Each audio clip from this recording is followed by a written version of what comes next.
ये अभिमानियों के एक लक्षण होते हैं। इस सत्य का दर्शन उनकी इच्छा के विपरीत होता है। आंख बंद कर लेंगे, बात को स्वीकार नहीं करेंगे। तर्क वितर्क कुतर्क करके उस बात को, अपने बात को, चाहे भले ही वो गलत रहे, उसको सही सिद्ध करने का प्रयास करेंगे। लेकिन महाभारत में एक श्लोक है, तर्को अप्रतिष्ठा श्रुतयो विभिन्ना। तर्क की कहीं कोई प्रतिष्ठा है ही नहीं। क्यों? क्योंकि ना एको ऋषि यस्य मतः प्रमाणम। देखिए हमारे जो ऋषि मुनि हैं, इन लोगों ने जो अपने अपने ग्रंथ लिखे हैं, उनमें प्रत्येक ऋषि के मत मतांतर में थोड़ा अंतर है। किसी ने कुछ लिख दिया, किसी ने कुछ लिख दिया। दोबारा हमारे सामने समस्या है कि हम क्या करें, किसी ग्रंथ में कुछ, किसी में कुछ। तो इसके लिए गोस्वामी जी महाराज कहना चाहते हैं कि महाजनों एन गतः सपंथा, जिस रास्ते पर महापुरुष चले उसी का अनुसरण करना चाहिए। यानी जिस रास्ते पर भगवान शंकर चले थे, जिस मार्ग पर चले थे, उनको भगवान माना था, तो सती जी को ये उचित था कि वो मानते कि ये भगवान है, लेकिन ये नहीं है। तर्क वितर्क करके उसको काटने का प्रयास करते हैं, लेकिन तर्क से सत्य असत्य नहीं हो जाता। एक बार क्या हुआ, एक लड़का गया विदेश पढ़ने के बाद जब लौट करके आया और आकर के अपने घर में पहुंचा, साल भर 2 साल के बाद पढ़ने के बाद आकर के घर में पहुंचा।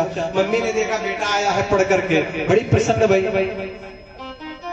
अच्छा, मम्मियों की एक आदत होती है कि जब बेटा पढ़ करके आएगा स्कूल से, तो मम्मी लोग उनको पूछेंगे कि बेटा स्कूल में कहाँ पढ़े। अब बेटा कहाँ बतावे कहाँ पढ़े दिन भर 6 घंटा।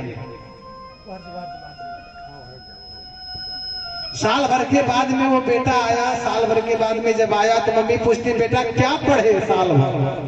अब क्या बताए बेटा कि क्या पढ़ा। तो लड़के ने कहा कि माँ मैंने ऐसी विद्या पढ़ी है कि असंभव को संभव कर दूंगा।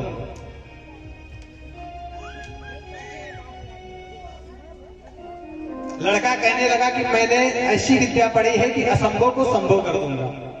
माँ कहने लगी कि बेटा जो असंभव है वो असंभव ही रहेगा, जो संभव है वो संभव हो सकता है। तो लड़के ने कहा कि माँ मैंने यही तो पढ़ा,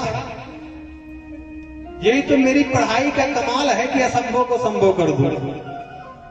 इतने में माँ अंदर गई, अच्छा बेटा ठीक है, वो बाद में तो अपनी विद्या दिखाना। घर में गई और एक प्लेट में 2 लड्डू रखा और 2 लड्डू रख के और लेकर के आई, बेटे के सामने रख दिया। पानी पी ले, तो पहले बहुत दूर से आया, लड्डू ला करके रख दिया। और जैसे ही लड्डू ला करके सामने रखा, वैसे ही लड़का कहने लगा कि माँ अपनी विद्या का कमाल दिखाऊं। माँ कहने लगी कैसी विद्या? बोले लड्डू कितने हैं? माँ कहने लगी 2। बेटा कहने लगा अगर इस 2 लड्डू को मैं 3 सिद्ध कर दूं तो? माँ कहने लगी कि बेटा अब 2 है तो 2 ही रहेगा, 3 नहीं। बाप, लड़के का बाप थोड़ा दूर बैठा, सारा तमाशा देख देख करके वो भी नजदीक चला आया, बगल में बैठ गया। वो भी उसी का बाप था जो ये भी असंभव को संभव कर रहा है। तो बेटा कितना भी आगे बढ़ जाए, बाप तो बाप ही होता है। बाप भी आकर के बैठ गया। तो माँ ने कहा कि अच्छा बेटा कर। तो लड़के ने कहा कि लड्डू कितने हैं? तो माँ कहे कि 2। तो बोले गिनो इसको। तो गिने, माँ गिने। तो ऐसे जैसे मान लीजिए 2 लड्डू है, तो एक पे हाथ रख के कहे 1, और इस पे हाथ रख के कहे 2, और जैसे इस पे हाथ रख के कहा 2, तो लड़के ने कहा 2 और 1 ये 3। माँ परेशान हो गई, हे भगवान। अब यहां से अगर लड्डू को शुरू करे तो यहां तो करे, यहां से शुरू करे तो यहां तो करे। अब माँ की मजबूरी थी कि एक लड्डू को 1 कहेगी तो दूसरे को तो 2 बोलना ही पड़ेगा। और जैसे ही वो कहे 2, वैसे ही लड़का कहे 2 और 1 ये 3। माँ परेशान हो गई, है भगवान। अच्छी विद्या पढ़ी।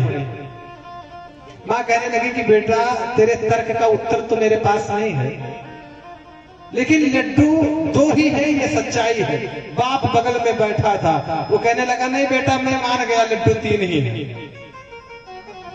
ये तुम्हारी माँ पढ़ी लिखी नहीं है ना, इसलिए ये नहीं मान रही, लेकिन मैं जानता हूं लड्डू 3 है।